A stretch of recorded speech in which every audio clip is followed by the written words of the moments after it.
Michael Scott is back with another one of his completely ridiculous ideas, and this time, he's convinced he's a genius.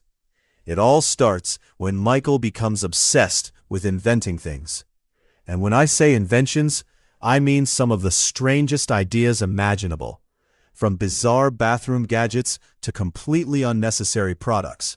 Michael genuinely believes he's the next great inventor. Meanwhile, Ryan is trying to convince everyone that his startup, Woof, is the future. The idea is simple. Send one message, and it reaches you everywhere. Your phone, email, social media, basically anything that can possibly make a noise. Michael immediately thinks Whoop PHF is brilliant, mostly because he believes he helped inspire it. But Ryan's startup has a serious problem: money. The company only has enough cash to survive for a short time.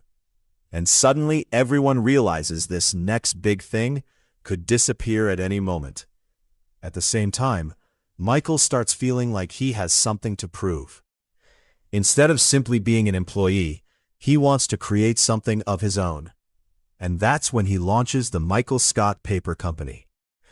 Michael treats this tiny office like he just founded the next Apple. There's barely any equipment, barely any space, and almost no resources. But Michael is convinced he's creating history. And honestly, his confidence is incredible.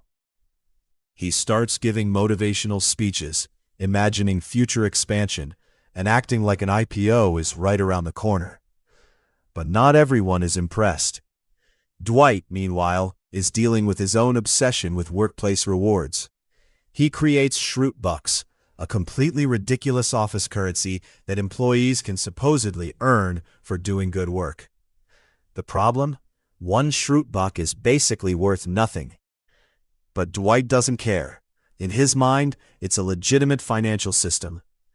Then Michael reconnects with David Wallace and discovers that David has been working on his own invention, a device called Suck It, designed to help kids clean up their toys. Because suddenly, David Wallace, the serious corporate guy Michael remembers, is now an inventor too. And Michael can't help but get involved. Before long, the situation becomes completely chaotic, with Michael trying to encourage David while also questioning whether any of these crazy business ideas will actually work. And that's really what makes this whole storyline so funny. Everyone thinks they're about to create the next revolutionary product or company, while most of their ideas are completely insane. Michael wants to be an inventor. Ryan wants to build the next major tech startup. Dwight wants to create his own economy. And David Wallace wants to turn a crazy vacuum concept into a real business. Basically, everyone at this point thinks they're an entrepreneur. And somehow the chaos just keeps getting better.